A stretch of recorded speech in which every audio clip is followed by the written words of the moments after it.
वर्ण जानेंगे सबसे पहले कि वर्ण कहते किसको हैं सो। तो इसके बारे में, वर्ण के बारे में कहा क्या कि भाषा की वह सबसे छोटी इकाई जिसके खंड या टुकड़े नहीं किए जा सकते हैं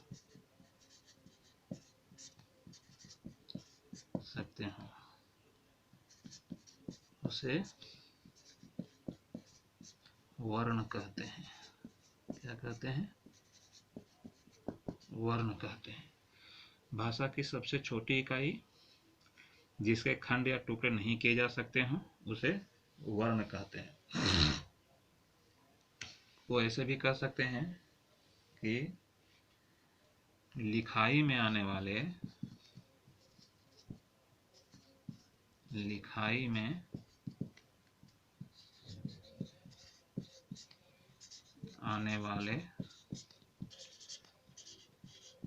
ध्वनि चिन्हों को, इसको ध्वनि चिन्हों को, लिखाई में आने वाले ध्वनि चिन्हों को वर्ण कहते हैं।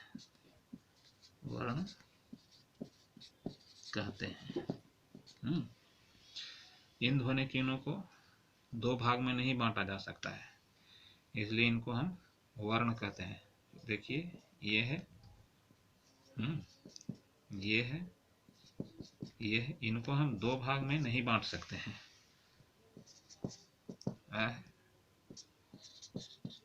इनको हम दो भाग में नहीं बांट सकते हैं, इसलिए कहा कि भाषा की सबसे छोटी इकाई, भाषा की सबसे छोटी इकाई है ये, है ना, भाषा की सबसे छोटी इकाई।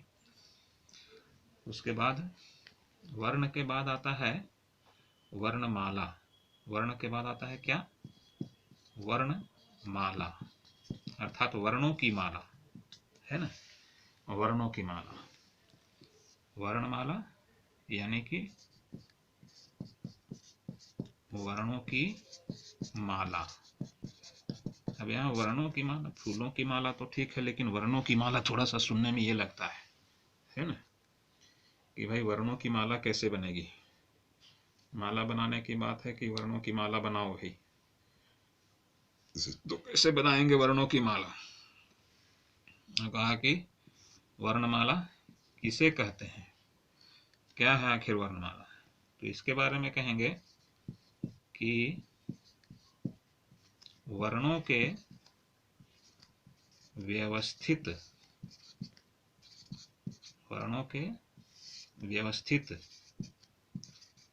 क्रम को, वर्णों के व्यवस्थित क्रम को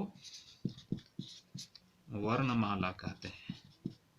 वर्णमाला कहते हैं, अर्थात इनका जो एक क्रम है, सबसे पहले है अ, आ, ह्रस्व ई, दीर्घ ई।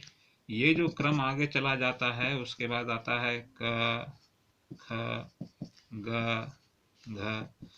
ये जो आता है क्रम, इसको जो है सो व्यवस्थित क्रम कहा गया, और यही व्यवस्थित क्रम जो है सो वर्णमाला कहलाया। वर्णों के व्यवस्थित क्रम को, या ऐसा भी कह सकते हैं कि वर्णों के व्यवस्थित रूप को, वर्णों के व्यवस्थित रूप को वर्णमाला कहते हैं। वर्णों के व्यवस्थित क्रम या वर्णों के व्यवस्थित रूप को वर्णमाला कहते हैं। ठीक है, इसको हटाते हैं, हम दूसरे तरफ जाते हैं। कहा क्या कि वर्ण हैं कितने, सबसे पहले कि वर्ण कितने हैं, है ना,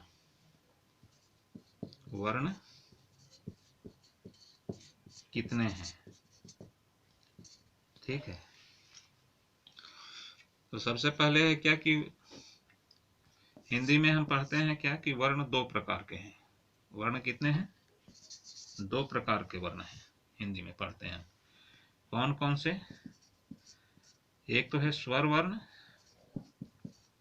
और दूसरा है कौन सा?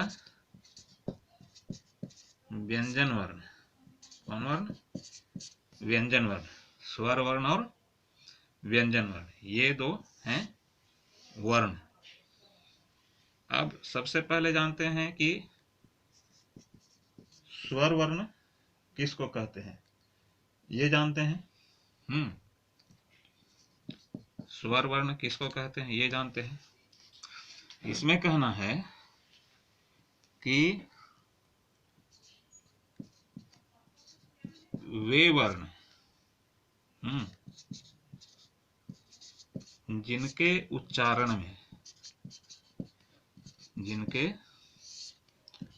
उच्चारण में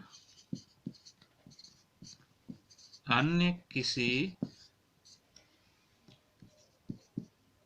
वर्णों की सहायता नहीं लेना पड़े, है ना, उसे स्वर वर्ण कहते हैं। स्वर वर्ण कहते हैं। कहना है क्या? स्वर वर्ण जो है सो स्वतः उच्चरित होते हैं। हाँ, स्वर वर्ण स्वतः उच्चरित होते हैं, अर्थात इनके उच्चारण में किसी अन्य वर्ण की सहायता नहीं की आवश्यकता नहीं पड़ती है। जैसे ये हैं आ, ह्रस्व ई, दीर्घ ई, ह्रस्व उ, दीर्घ उ, री, ए, ओ, औ। इनके उच्चारण में किसी अन्य वर्ण की सहायता की आवश्यकता नहीं होती। ये स्वतः उच्चरित होने वाले स्वर हैं, अर्थात ये केवल स्वर की सहायता से, ये केवल अपनी सहायता से ही उच्चरित होते हैं। इनकी संख्या है क्या है इनकी संख्या? इनकी संख्या जो है सो है 11 की संख्या में है। ये गिनते हैं 1 2 3 4 5 6 7 8 9 10 11। ठीक है, ये हैं कितने? 11 हैं ये। ठीक, ये 11 है। स्वर की संख्या कितनी है? 11 है। अब जो है सो स्वर को भी कुछ भागों में बांटा गया है। जैसे कौन कौन से भाग में बांटा गया है? तो सबसे पहला है ह्रस्व स्वर। ठीक है, ह्रस्व स्वर के अंतर्गत आता है कौन कौन सा वर्ण? अ, ह्रस्व ई, ह्रस्व उ, और एक आता है री। ये चार जो है सो ह्रस्व स्वर कहलाते हैं। इनके उच्चारण में एक मात्रा का समय लगता है। इनके उच्चारण में एक मात्रा का समय लगता है। इसलिए ये जो है सो ह्रस्व स्वर कहलाते हैं। उसके बाद आता है दीर्घ स्वर। ठीक है, ये दीर्घ स्वर कौन कौन से हैं ये जानना है। आ, दीर्घ उ, दीर्घ ई और दीर्घ उ, ये तीन जो हैं सो आते हैं दीर्घ स्वर में। तो दीर्घ स्वर इनको क्यों कहा गया? दीर्घ स्वर इसलिए कहा गया कि ये जो ह्रस्व स्वर है इनके उच्चारण में जो एक मात्रा का समय लगता है, इसे ठीक दोगुना समय, अर्थात एक मात्रा के स्थान पर यहाँ पर जो है सो इनके उच्चारण में दो मात्रा का समय लगता है। अर्थात इससे ठीक दोगुना समय इनके उच्चारण में लगता है, इसलिए ये कहलाए दीर्घ स्वर। ठीक है, और इनकी संख्या कितनी है? 3 है। उसके बाद आता है, इसको तीसरे भाग में जो बांटा गया है सो है संयुक्त स्वर। कौन स्वर? संयुक्त स्वर।